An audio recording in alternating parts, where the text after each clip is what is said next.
Namastê, boa tarde, sejam todos bem-vindos a mais um Estudos da Grande Fraternidade Branca. E hoje nós vamos estudar o livro Eu Sou a Presença Mágica, os ensinamentos do Mestre Ascensionado Saint-Germain. A gente já está no final desse livro, no capítulo 10, e hoje é a terceira parte dessa leitura desse capítulo. A gente vai continuar a leitura aqui, partindo da página 214, tá? Então, vamos falar sobre a leitura do livro e também discutir alguns pontos aqui. A gente está bem perto de concluir a nossa leitura e logo mais a gente troca de livro. Então, se prepara para começar um livro novo com a gente, um livro recheado de ensinamentos muito poderosos e importantes e que refletem diretamente com a nossa essência divina. Então, vem participar conosco, né? Para você que está seguindo a gente aqui, dá um like, curte o nosso canal para levar essa mensagem para mais pessoas. Para você que quer saber mais sobre os mestres, você vai encontrar aqui no nosso canal e-books ensinando você a meditar, né, que é a base de todo contato com a hierarquia espiritual, e-books sobre a chama violeta, sobre os mestres e também para você descobrir qual é o raio da sua alma, tá? Então, você vai encontrar todo esse material acessando aqui o nosso link na bio, tá? Mas vamos lá, vamos para a nossa leitura, vamos para o estudo do nosso livro aqui.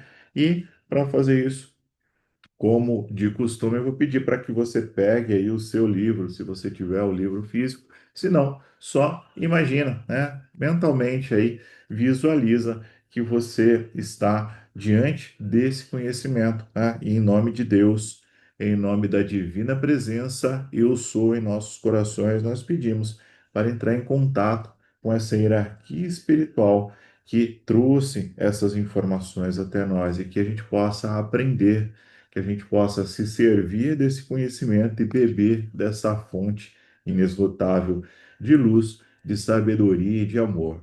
Tá? Então, vamos pedir que esse conhecimento venha até nós, que a gente possa se conectar nessa tarde a esse conhecimento e seguir com os nossos estudos. Tá? Então, muito bem, vou pedir, então, para que você se coloque aí na página 214 para a gente continuar a nossa leitura, tá? Então, vamos lá, né? Eu vou começar, né, do começo da página aqui, a gente retoma e segue os estudos, tá? Então, aqui diz o seguinte: na manhã seguinte, Electra acompanhou-nos ao iate, uma bela e graciosa embarcação, elegante como um galgo.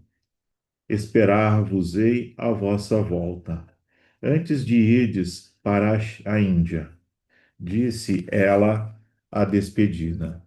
Tivemos mais uma surpresa ao chegar a bordo do iate, pois o seu proprietário não era outro senão o amigo de Gaylord, o irmão que fora ao meu encontro no navio quando cheguei a Cherburgo, na ocasião em que Gaylord fora feito prisioneiro.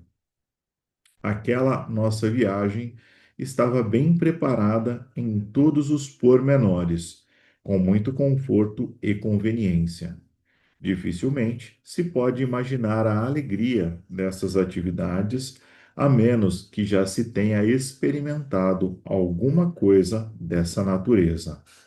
Logo que entramos em alto mar, nosso anfitrião deu-nos sua inteira atenção. Acabo de receber uma carta de Gaylord, disse ele, que ainda se acha na América do Sul.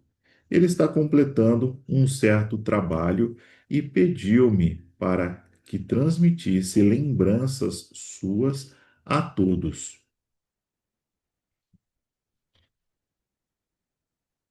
Tá? Então, vamos continuar aqui.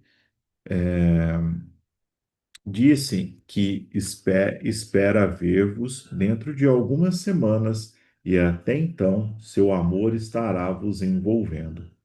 Agradecemos ao hospedeiro a mensagem do nosso amigo, cujo bem-estar nos interessava muito. Nossa viagem pelo Canal de Suez foi deliciosa e havia tanta tradição divina ligada ao Mar Vermelho que esperamos sentir alguma emoção ao passar através dele. Já tínhamos, uma após outra, experimentado tantas coisas maravilhosas que quase antecipamos ver as águas se dividirem e as cenas de há muito tempo aparecerem no éter.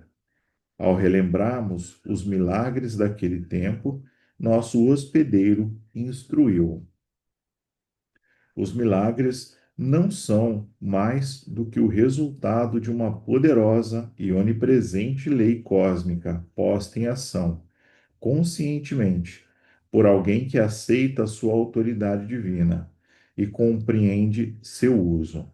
As leis que governam qualquer espécie de manifestação que a mente humana considera sobrenatural são tão naturais e infalíveis como o deslocamento de um planeta. Toda a vida, desde o elétron até os maiores sóis do espaço, está sob o controle sobre a exata operação da lei, posta em ação por uma inteligente e inteligência autoconsciente individualizada. Quando o indivíduo compreende e aplica a grande lei que governa a manifestação da forma, pode produzir e produz resultados exatos. Assim, verdadeiramente falando, não há milagres. Milagres não são mais do que o efeito da aplicação da lei por um indivíduo, a fim de obter resultados específicos. Todos podem aprender a fazer isso, se o desejarem com veemência e disciplinarem a atividade externa do pensamento e do sentimento. E aqui cabe a gente fazer uma pausa bem estratégica, né? Porque ele está falando justamente do seguinte: milagres, né? Quantos milagres você já fez na sua vida? Quantos milagres você vê acontecendo à sua volta, tá? E o que ele está dizendo é assim: milagres não são mais do que o efeito da aplicação da lei por um indivíduo, ou seja, compreender a lei e colocar ela em ação, tá? É basicamente isso. Todos podem aprender a fazer isso, né? Então, não é para algumas pessoas. Todos, sem exceção, podem aprender a fazer isso se o desejarem com veemência. Então, se quiserem muito isso e se disciplinarem, né? Então, é necessário disciplina, é necessário trabalho, né? Então, o que ele está dizendo é que não existe almoço grátis, né? Então você precisa trabalhar, se dedicar, se esforçar, mas que os resultados virão, né? Que você vai ter condição de experimentar esses resultados maravilhosos, tá? Então, seguindo o nosso texto aqui, chegamos ao porto a que estávamos destinados, onde automóveis já nos esperavam para percorrer o resto do caminho. Nosso hospedeiro acompanhou-nos até o retiro árabe, tendo dado instruções para seu iate esperar até voltarmos. Tínhamos jantado antes de deixar o iate, pois já era tarde quando alcançamos o porto. Leto explicou-nos que devíamos viajar durante a noite, a fim de passarmos despercebidos por aquele local da cidade. Atravessamos muitos lugares estranhos e chegamos ao nosso destino antes da alvorada. Paramos diante de uma cabana que Gaylord já nos descrevera, junto ao sopé de uma colina. Como pudemos chegar ali de automóvel, em vez de o fazer por meio de camelos, não soubemos. Nem era hora de fazer tal pergunta. Sabíamos que éramos hóspedes de uma poderosa presença e poder, e nosso dever era ficarmos absolutamente silenciosos até que a explicação viesse espontaneamente. A curiosidade da parte de um discípulo é indesculpável durante o treinamento espiritual e deve ser completamente eliminada da consciência antes que lhe seja permitido receber um certo entendimento, pois poder e experiências ao longo do caminho para o mestrado. A não ser que a curiosidade seja completamente consumida dentro da personalidade, ela se torna uma porta por onde a força sinistra pode atuar a qualquer momento e interromper qualquer progresso ulterior do estudante avançado. Quando se fazia necessário, tudo aquilo que precisávamos saber era explicado sem que perguntássemos. Ah, que incrível! Vinha raiando a aurora quando chegamos à cabana, e imediatamente um homem alto, vestindo capa azul índigo, aproximou-se e deu-nos as boas-vindas. Cumprimentou cada um de nós cordialmente e pediu que voltássemos aos nossos carros. Nessa ocasião, se houvesse ocorrido um cataclismo, dificilmente poderíamos ter tido maior surpresa, porque diretamente em frente a nós a terra se abriu, revelando uma espécie de entrada semelhante à mandíbula, feita de metal bastante larga para deixar passar nossos carros. Isso conduzia a uma estrada bem pavimentada com uma inclinação descendente. A mandíbula era controlada por um poderoso maquinismo e quando se fechou atrás de nós, poucos momentos mais tarde, era em todos os aspectos simplesmente o chão do deserto árabe. À medida que nossos carros penetravam na estrada que conduzia para baixo, as paredes em volta eram inundadas com aquela suave luz branca que tão bem conhecíamos e que os mestres ascensionados sempre usam para iluminar túneis, cavernas e todas as passagens subterrâneas. Viajamos continuamente e devagar por cerca de 20 minutos. Depois, entramos numa sala circular, tendo aproximadamente 70 metros de diâmetro. Esse lugar possuía todo o equipamento para automóveis e era dotado de auxiliares prontos a prestar qualquer serviço requerido. O irmão, vestido com a capa azul índigo, desceu do automóvel e levou-nos ao que verificamos ser um elevador. Entramos, descemos cerca de 112 metros e paramos, passando para a enorme câmara de colunas colossais de quase 100 metros de altura.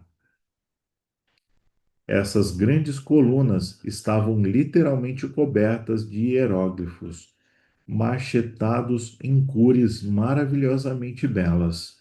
Soubemos mais tarde que ali fora a sede de uma grande construção do governo.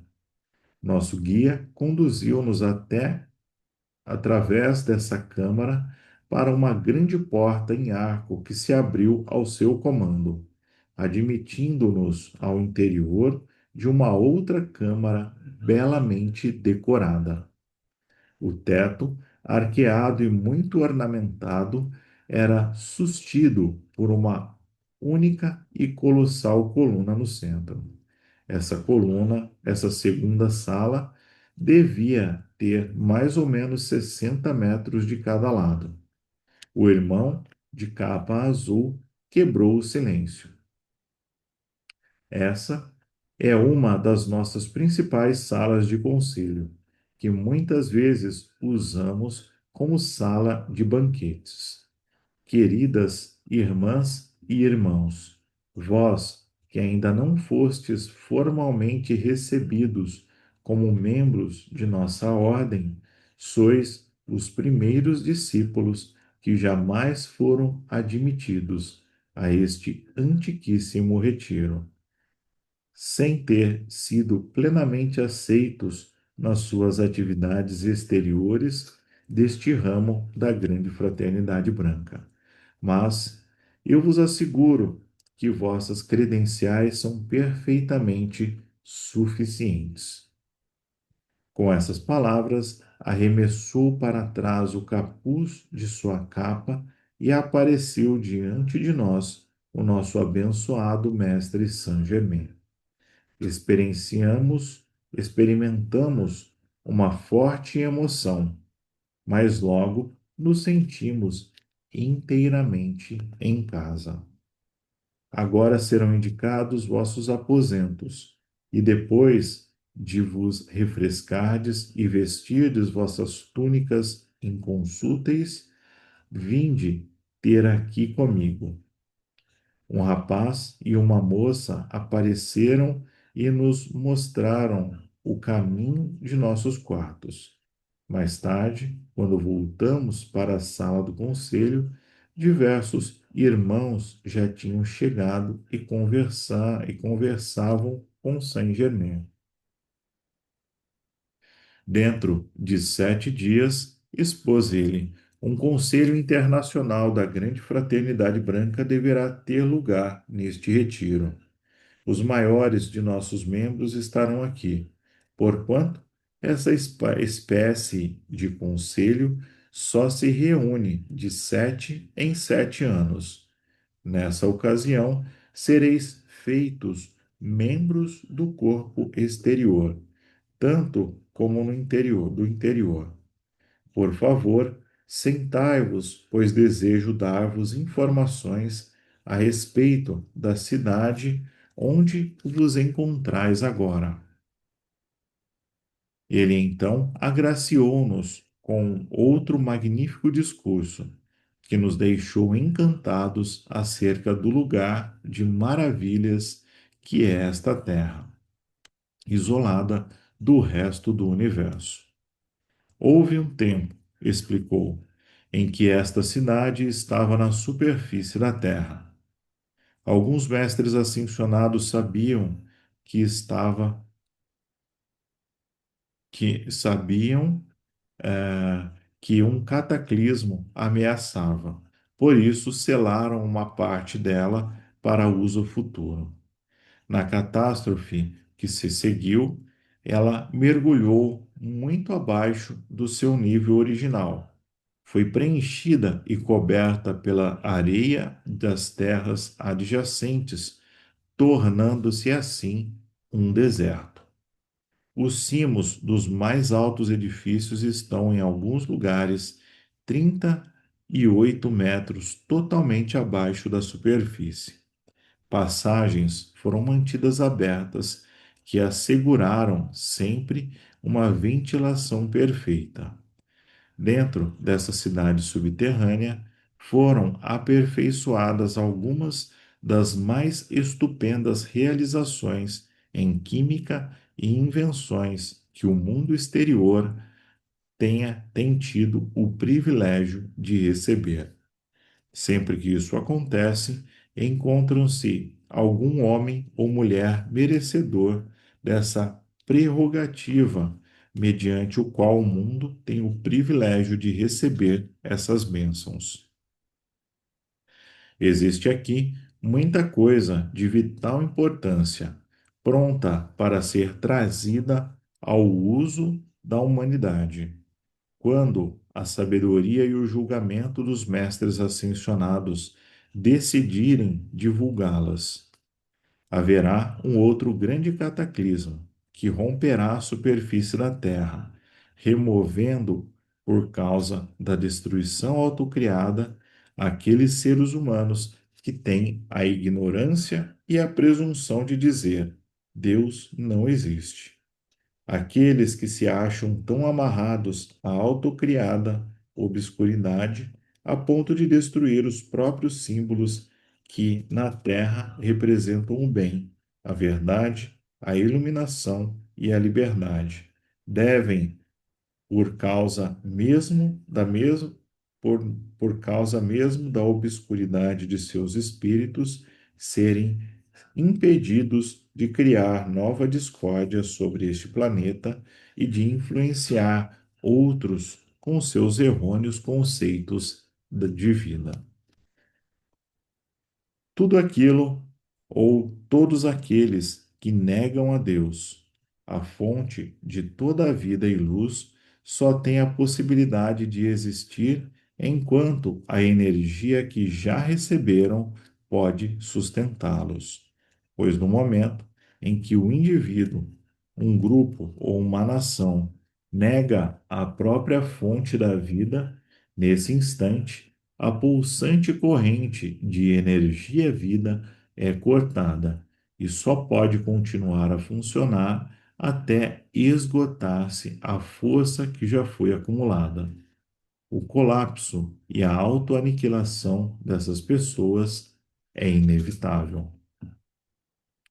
A negação da vida e da luz interrompe a energia sustentadora, enquanto que a aceitação da vida e da luz liberta-a e lhe permite fluir através do corpo e do espírito daquele que atinge o reconhecimento. A grande lei que governa todas as formas, ou seja, a lei de causa e efeito, tolera a iniquidade do homem para com o homem apenas por pouco tempo. Quando essa iniquidade é dirigida à divindade ou fonte da vida, a retribuição é imediata e infalível. Há uma purificação automática e um processo equilibrador dentro de toda a vida. E quando uma atividade externa se opõe à lei cósmica do movimento, avante da perfeição, sempre em expansão, que é sempre compelido de dentro para fora, então chega a hora em que toda a oposição é afastada rapidamente para o lado e aniquilada por um impulso movimentador progressivo existente dentro da própria vida. Quando aqueles que governam uma nação passam a se dissuadir de Deus, destruindo tudo o que chama a atenção para a luz do Cristo, significa que o fim desse governo e desse grupo está iminente, porque isso dá motivo para ser liberada uma certa atividade cósmica sobre o planeta que os arrasta para fora da existência. O intelecto humano imprime muitas particularidades excêntricas em seu pensamento usual, e uma das mais desastrosas é a atividade da consciência humana, que recusa ou esquece de amar e agradecer a vida, a poderosa presença do Eu Sou, pelas bênçãos que está constantemente distribuindo à humanidade dessa terra. Tá? E aqui cabe uma outra pequena pausa.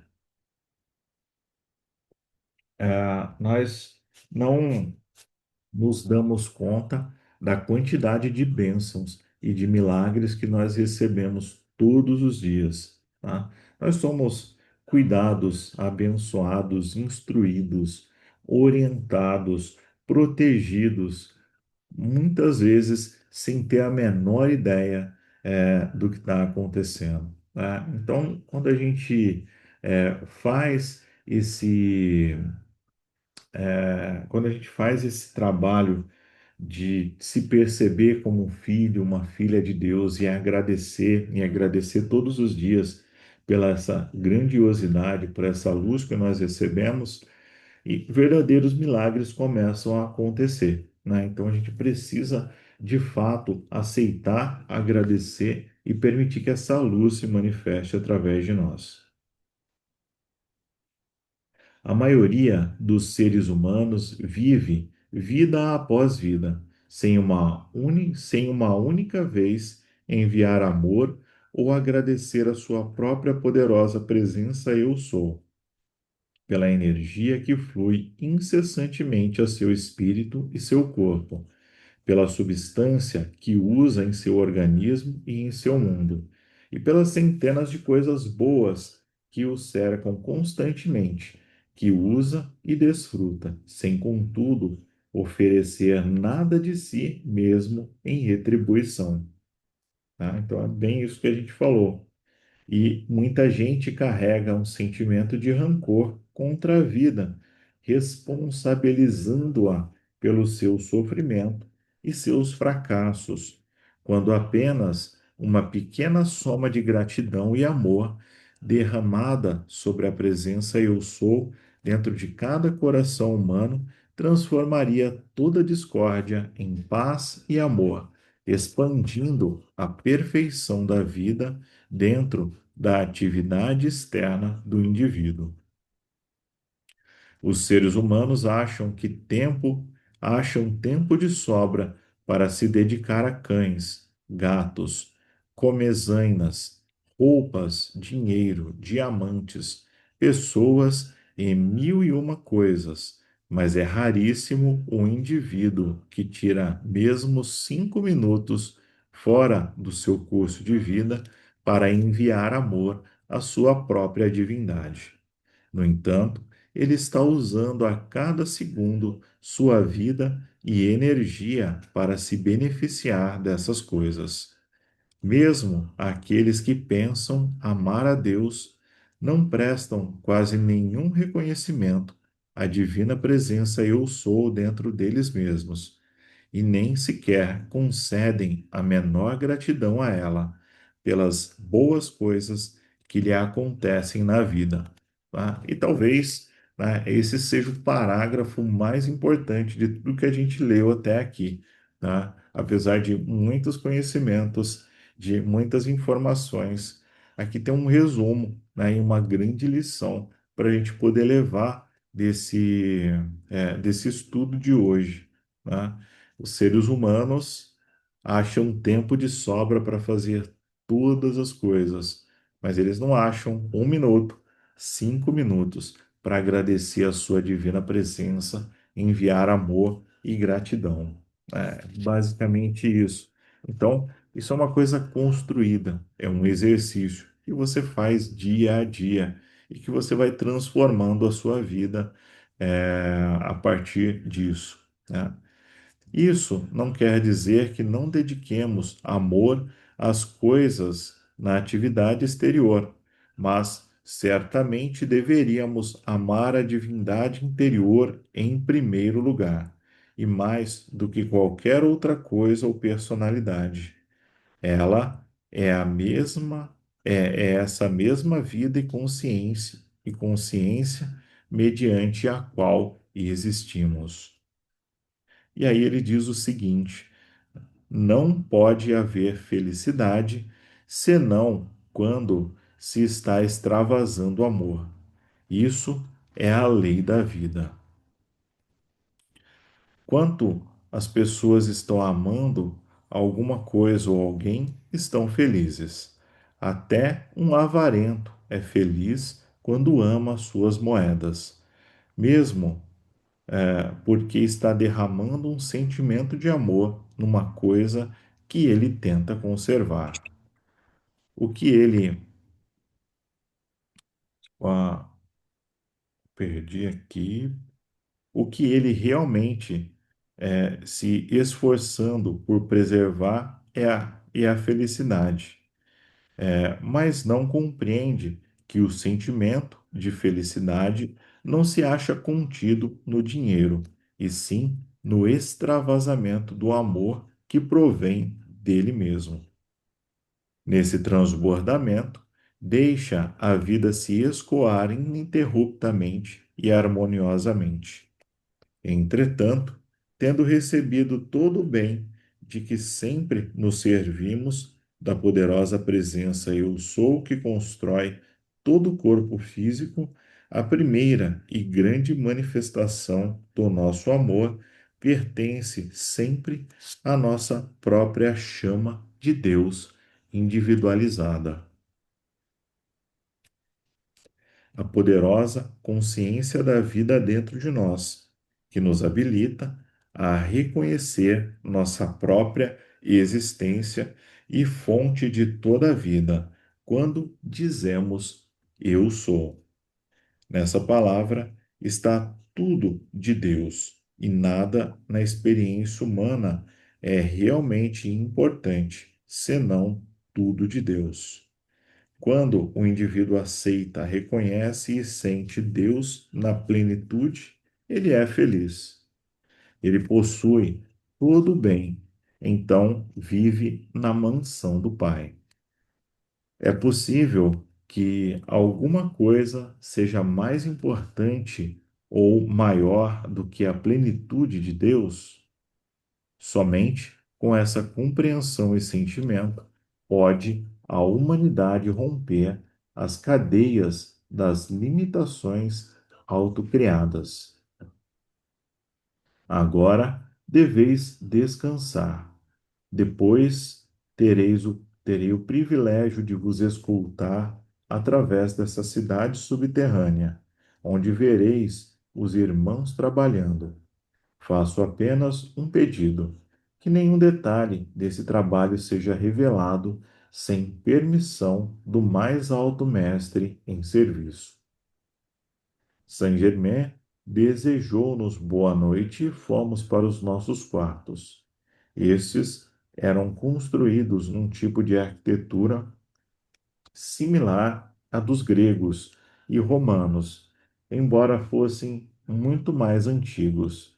O quarto que me foi destinado tinha uma banheira romana embutida, a mais bela coisa nesse gênero que vi até agora. Por toda a parte, a atmosfera estava carregada com a fragrância de flores, mais frequentemente de rosas. Pela manhã, fomos despertados por uma suave música tocada sobre instrumentos do mais estranho tipo, cujo efeito em nossos corpos dificilmente pôde ser descrito, porque dava a sensação de bem-estar e liberdade, como se uma pressão estivesse sendo afrouxada de qualquer maneira. A sensação continuou a aumentar, e enquanto sentíssemos claro que alguma mudança se processava dentro de nós, não podíamos imaginar até que ponto nossos corpos internos estavam sendo harmonizados. O fato curioso de toda a experiência é que, quando comparamos impressões uns com os outros, todos tinham sido afetados de maneira semelhante. Ao entrarmos na Câmara do Conselho, Saint-Germain pediu-nos que nos sentássemos e o almoço foi servido imediatamente. O que o primeiro apareceu foram frutas deliciosas. Depois veio o que ele chamava de cereal do sol, sobre o qual havia uma substância com mel e nata batido.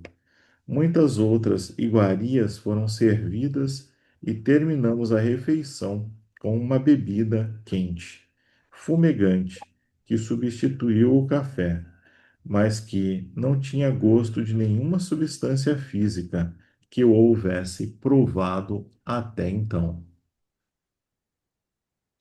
Mesmo depois de tantas experiências, sempre me pareceu maravilhoso as coisas surgirem ao comando consciente desses abençoados mestres ascensionados. Tudo vinha diretamente da substância universal, no mesmo instante em que eles desejavam. Alimento, vestuário, ouro, enfim, toda e qualquer coisa de que necessitavam.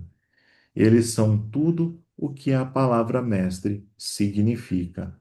É a única descrição que lhes faz justiça. São gloriosos e grandiosos, sempre. Ao nos levantarmos da mesa, ouvi o amigo de Gaylord dirigir-se a Leto, chamando-a Vossa Alteza, e novamente me admirei daquele título ser usado num retiro. Ela voltou-se para mim e, de modo muito gracioso, explicou: O meu irmão, a quem encontrastes, herdou o título de Príncipe Rexford e eu o de Princesa Luísa. O meu tem me acompanhado através dos anos, sem nenhuma razão especial. Eis porque sou chamada muitas vezes Vossa Alteza. O meu irmão, a quem encontrastes, herdou o título de. Opa, já pulei essa parte aqui. Perdoai minha curiosidade, repliquei, enquanto imaginava como esses mestres ascensionados eram atentamente vigilantes a cada um dos meus pensamentos e sentimentos. Vinde, disse Saint-Germain, iremos primeiro à câmara de televisão. Seguimo-lo e chegamos logo a uma grande câmara circular. No centro da sala havia um enorme refletor, rodeado por um labirinto de aparelhos elétricos, tendo ao lado um grande disco. Este aposento, explicou Saint-Germain, está isolado de um modo especial, que nos habilita a efetuar observações de grande precisão. Por meio desse instrumento, focalizando o disco sobre um dado ponto da superfície da Terra, podemos ver instantaneamente qualquer lugar e qualquer atividade que esteja ocorrendo a qualquer distância. Notai, vou dirigi-lo para Nova York. Virou o disco e vimos, tão claramente como se estivéssemos em Manhattan, a grande estação central, a Quinta Avenida e a Estátua da Liberdade. Depois, virando o disco para Londres, mostrou-nos a Praça Trafalgar, as casas do Parlamento, o Museu Britânico, o Banco da Inglaterra e o Rio Tâmisa. Virou novamente e vemos Melbourne e Yokohama. Podíamos observar tudo tão nitidamente como se estivéssemos fisicamente presentes. Esse maravilhoso instrumento, continuou ele, está em uso nesse retiro há mais de 100 anos. Vinde agora ao aposento contigo. É a sala do rádio. Notai o silêncio absoluto que existe aqui. As paredes, o chão e o teto estão cobertos com uma substância precipitada que a torna positivamente à prova de som e vibração. Encaminhou-se para um instrumento que havia no centro da sala e dirigiu-o para Nova York. Imediatamente ouvimos o som do tráfego, e ao nos aproximarmos para ouvir melhor, pudemos escutar clara e distintamente a conversa das pessoas que passavam na rua. A distância não constituía obstáculo. Tá? Então, olha que coisa fantástica, né? Instrumentos foram construídos há mais de 100 anos, né? Ou quase 200, né? Porque esse livro aqui já tem quase 100 anos e que você pode acessar e ver qualquer lugar do planeta e que você pode ouvir o que as pessoas estão falando, tá? Então, Olha que coisa incrível, tá? Aquilo que você fala pode estar sendo observado por alguém que está em outro lugar do planeta ali, né? E a gente está falando de um ambiente que é seguro, né? Dos mestres ascensionados, que são instrumentos poderosos, né? Imagina isso sendo usado por uma força sinistra para controlar, para manipular as pessoas. Por isso que tem todo o cuidado dos mestres ali para proteger esse tipo de instrumento. Aí ele diz o seguinte: esse instrumento, disse-nos, brevemente estará em uso por toda parte. Agora, vamos ao laboratório de química, onde alguns dos irmãos estão trabalhando em muitas invenções maravilhosas. Aqui foram descobertos meios de neutralizar gases destrutivos, produtos químicos e várias espécies de atividades que a força sinistra, com suas garras desastrosas, pode tentar usar contra a humanidade. E já foi provado que em certas regiões verifica-se um esforço febril e constante para produzir várias substâncias que são de um tipo altamente destruidor. Os irmãos trabalham nesse retiro para neutralizar todas essas atividades. Toda vez que membros transviados da humanidade descobrem um reagente mais destrutivo que o comum, o químico faz tais experiências, perde seu corpo quando seu trabalho diabólico chega a um certo ponto, porque a qualidade destrutiva que ele deseja empregar sobre o corpo da humanidade reage contra seu próprio corpo. Em seguida, visitamos a câmara do raio cósmico. Esta sala, explicou Saint-Germain, é revestida por puro ouro metálico. Os irmãos de um certo adiantamento que trabalham aqui são instruídos no sentido de estabelecer diferença entre os vários raios, dirigi-los e aplicá-los em admirável benefício. Os grandes mestres ascensionados estão constantemente observando no mundo aqueles estudantes cujo adiantamento lhes permitirá aprender a realizar este trabalho. Quando Bob compreendeu essa fase de suas atividades, ficou mais entusiasmado. Eu gostaria de servir dessa maneira, exclamou. Veremos, respondeu Saint-Germain, sorrindo sabiamente.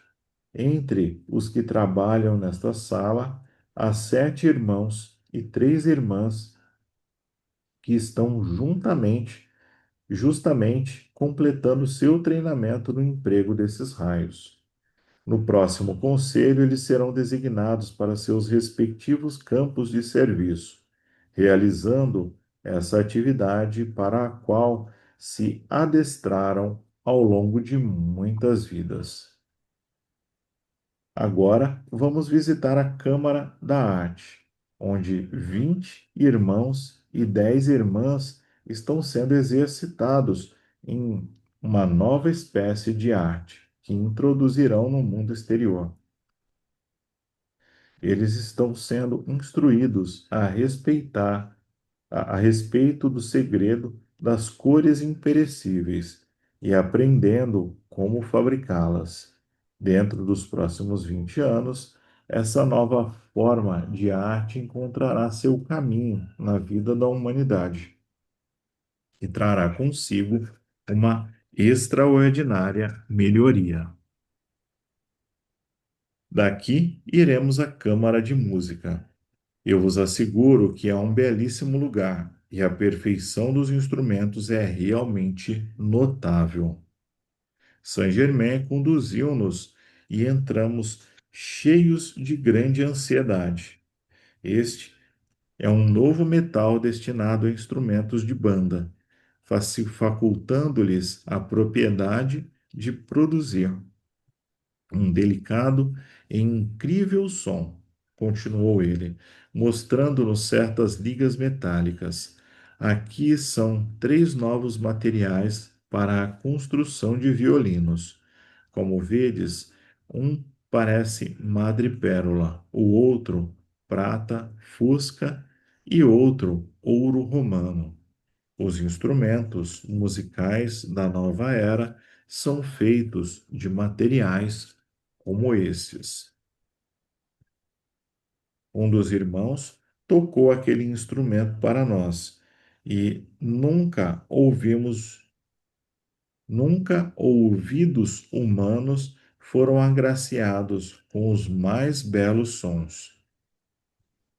Cada qual era destinado diretamente, mas todos tão belos que pareciam difícil estabelecer uma escolha entre eles. Nos quartos adjacentes à Câmara da Música estavam sendo escritas e preparadas lindas composições musicais, de modo que os irmãos podiam projetar essas magníficas harmonias na consciência dos músicos que trabalhavam no mundo externo. Alguns desses irmãos, disse Saint-Germain, virão para as atividades externas e trabalharão a cargo de professores, enquanto outros servirão do lado invisível da vida, né? E é incrível tudo isso, porque a gente muitas vezes pensa da seguinte forma, né? Os mestres estão lá longe, né? Eu não tenho acesso, eu nunca tive a oportunidade de ter um contato com o mestre Saint-Germain ou com qualquer outro mestre da Fraternidade Branca. Só que, na verdade, enquanto a gente dorme, a gente pode estar justamente em lugares como esse, numa caverna, em um lugar muito especial, recebendo um treinamento especial, se aprimorando, aprendendo coisas para usar futuramente, para usar lá na frente. E quando a gente volta, né, obviamente que a gente não se recorda, a gente não lembra do que aconteceu, mas que esses conhecimentos eles estão ali, né? Eles fazem parte do treinamento da alma, né? Do espírito. Então, eles estão aprendendo e se desenvolvendo, né? Então, é importante pensar nisso, né? E pensar que, olha só quantas áreas diferentes com cientistas, estudiosos, pessoas a partir do desenvolvimento da espiritualidade, criando instrumentos, ferramentas, aparelhos para ajudar a humanidade no futuro, tá? Então, é incrível. E continuando aqui, então, estamos agora entrando na Câmara do Estado. Aqui, o ensino é ministrado nas mais altas formas de política e governo nacional. Aproximadamente 40 irmãos estão sendo instruídos, como vedes, no emprego correto desse conhecimento, assim como também estão sendo informados de como projetá-los sobre outros que já ocupam posições oficiais. Mas isso no caso em que a sinceridade do ocupante do cargo o permita. 10 desses excelentes irmãos deverão seguir em pessoa e servir, sendo eleitos para posições governamentais, de acordo com o costume. 5 deles irão para os Estados Unidos da América. Durante nossa visita a esses vários alojamentos e explanação do trabalho em que os irmãos se ocupavam, sentimos que estávamos recebendo a mais admirável educação de nossas vidas. Foi, assim, um alívio saber que, não obstante toda a aparência exterior das condições aflitivas em que a humanidade se encontra atualmente, a força do poderoso Eu Sou está fazendo o possível para trazer-lhe iluminação e ajuda. Isso exaltou os nossos corações e nossas esperanças ao auge, na expectativa de um grande bem para toda a humanidade. Em futuro próximo, pelo menos para todos aqueles que almejam um plano de vida construtivo. Mostraram-nos câmaras secretas de riquezas incalculáveis, outras de documentos tão velhos que pareciam quase inconcebíveis. Alguns datavam do advento do homem sobre este planeta. Quando voltamos à Câmara do Conselho, verificamos que tínhamos nos afastado por 8 horas nessas visitas. Nem uma só vez em todo esse maravilhosa cidade subterrânea encontramos a menor partícula de poeira, detrito ou desordem de qualquer espécie. Tudo se conservava em estado admirável, limpo e perfeito. Ficamos estupefatos diante de tudo isso, e Saint-Germain explicou-nos novamente a lei que se relaciona com um tal fato. Essa limpeza perfeita é mantida pelo emprego consciente dos grandes raios cósmicos, e dentro dos próximos 100 anos, centenas de donas de casas estarão usando o raio violeta para conservar suas casas neste mesmo magnífico estado. Ó, que a humanidade possa depressa compreender que glória, liberdade e bênçãos estão prontas para seu uso a todo instante, quando todos se apegarem com firmeza aos maravilhosos ideais, permanentemente confiantes na poderosa presença Eu Sou, e souberem que ela é o único poder verdadeiro de realização permanente. Então, olha só mais um uso aqui para nossa poderosa chama violeta, né? Manter as nossas casas limpas, em ordem, né? De súbito, sentimos uma tremenda vibração e, olhando em volta, vimos 5 mestres ascensionados que chegavam da Índia, pois os homens usavam turbantes. Havia 2 damas e 3 cavalheiros. Ao lhes sermos apresentados, ficamos realmente surpresos, porque um dos cavalheiros e uma das damas já eram 2 mestres de quem muito tínhamos ouvido falar. O cavalheiro aproximou-se de nós, Rex, Bob e eu, e a dama, de pérola e nada, dirigindo-nos um amável convite para sermos seus hóspedes enquanto estivéssemos na Índia, e que considerássemos sua casa como nossa em qualquer tempo. Quereis trazer esses amigos até nós, como nossos hóspedes, quando estiverem em condições de vir até a Índia? Perguntou o cavalheiro, voltando-se para um amigo de Gaylord. Terei imenso prazer em aceitar o vosso convite, replicou ele, e levá-los a Bombay em meu iate. Tá? E a gente pode parar aqui, deixa eu ver como que tá, para a gente terminar o capítulo. Tá? Ó, a gente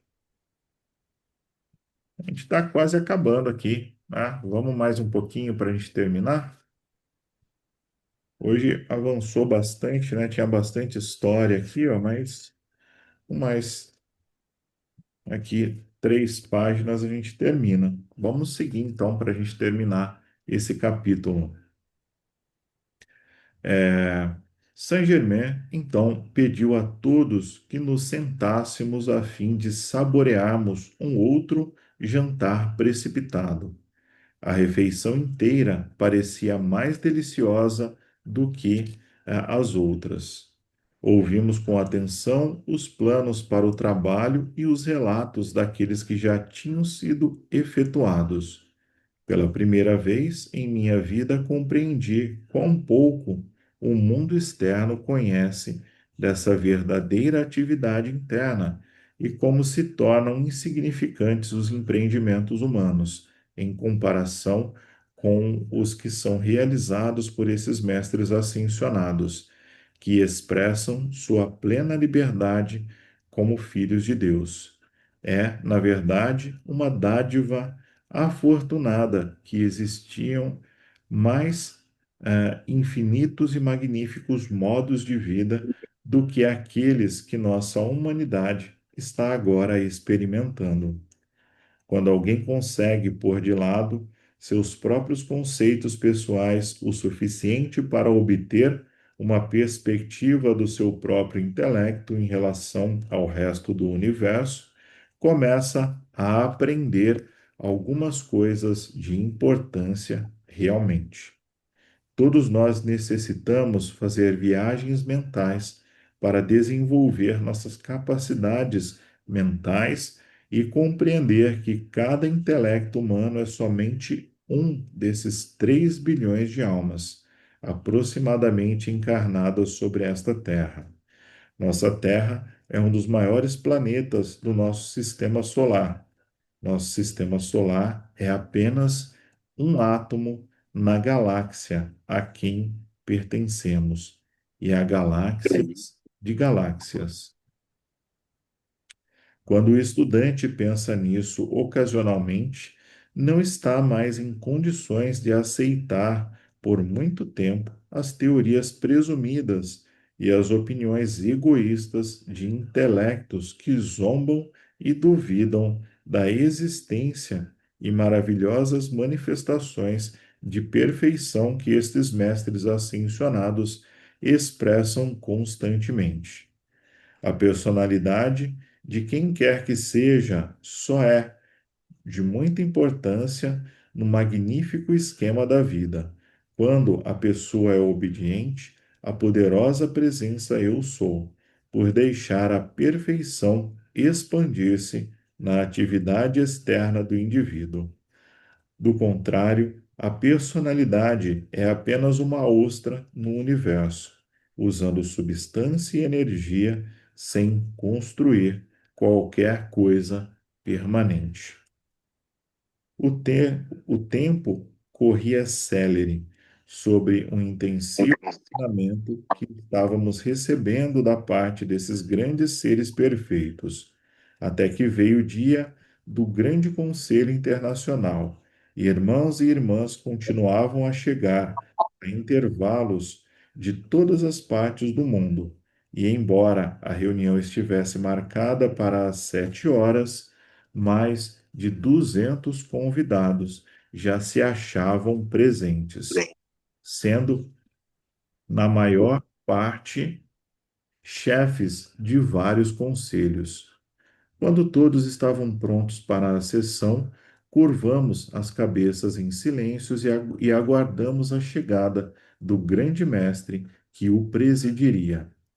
Súbito, um grande oval de luz deslumbrante apareceu no lugar de honra da mesa maior, e enquanto observávamos fixamente por um momento, a forma de um homem tornava-se gradualmente visível dentro dele, ficando cada vez mais definida e tangível à medida que ele baixava a atividade vibratória para se manifestar em nossas oitavas de consciência, até que seu corpo se fez claramente visível e perfeitamente tangível.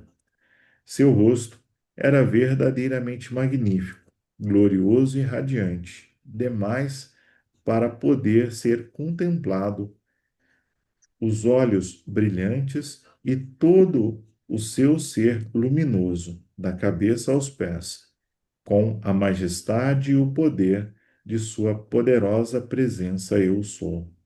Os primeiros sons de sua voz produziram um estremecimento elétrico em todo o meu corpo, que nunca esquecerei, quando ele disse: Amai-vos, sentai-vos.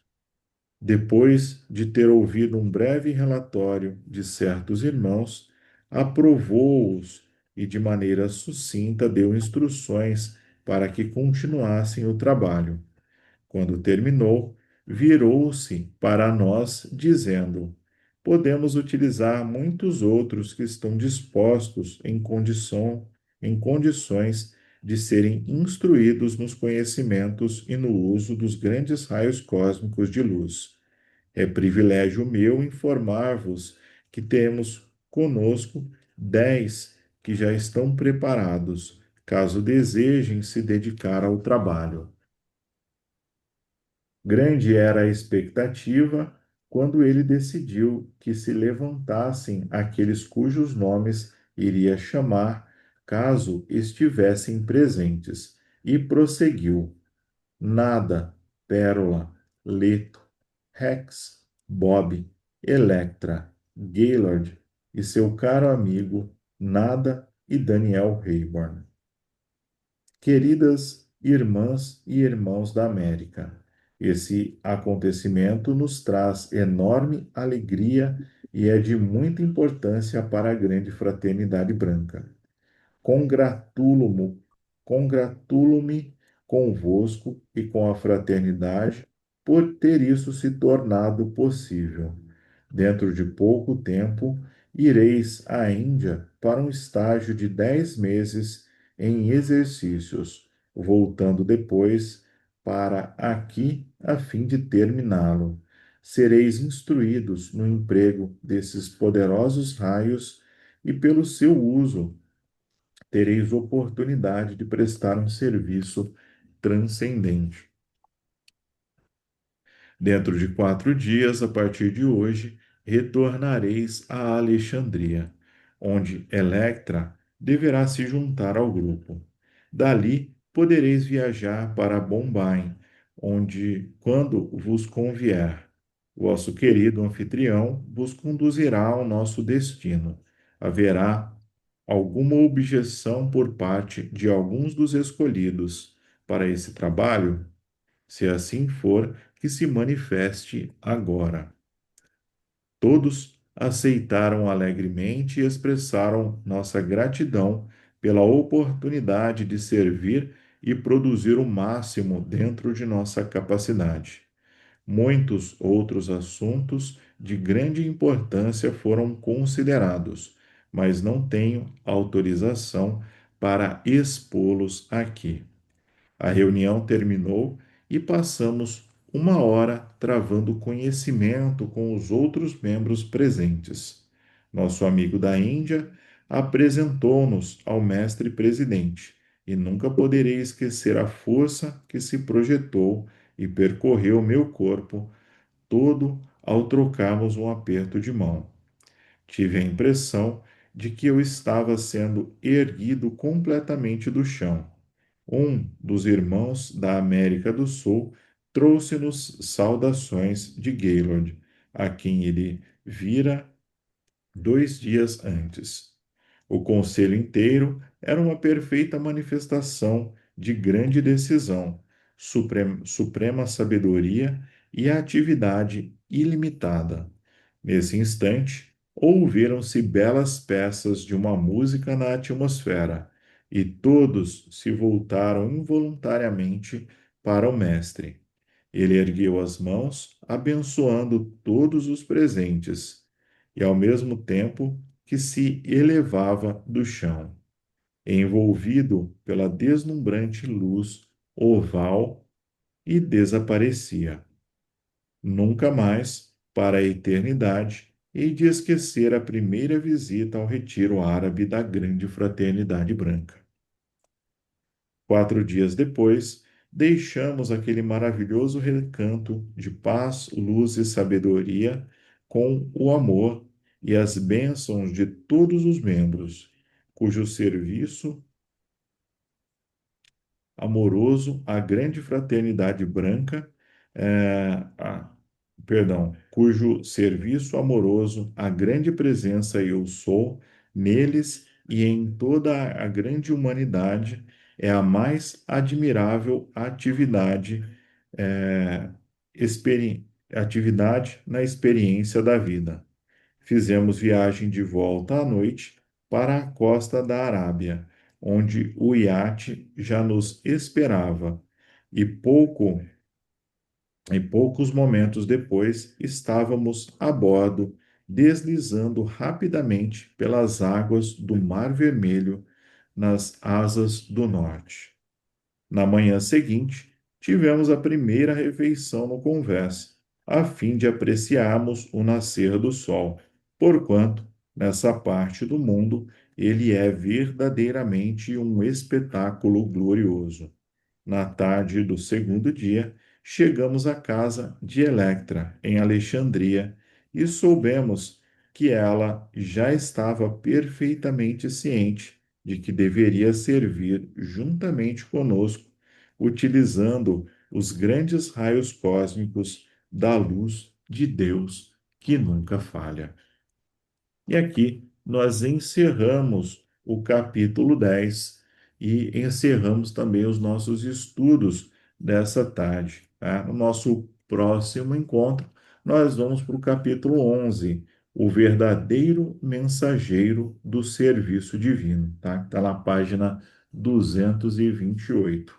Tá? Então a gente encerra por aqui os estudos, né? A gente avançou um pouquinho do horário, mas foi importante para a gente terminar a leitura desse capítulo, tá? E pelo que estou vendo aqui, é o último capítulo do livro. A gente deve terminar aqui em mais dois ou três encontros para encerrar aqui o estudo desse livro, tá? Então, eu agradeço a presença de vocês nessa tarde e espero que esse conhecimento possa ajudar você na sua jornada, no seu crescimento espiritual. A gente se vê em nosso próximo encontro. Fiquem todos na paz de Deus.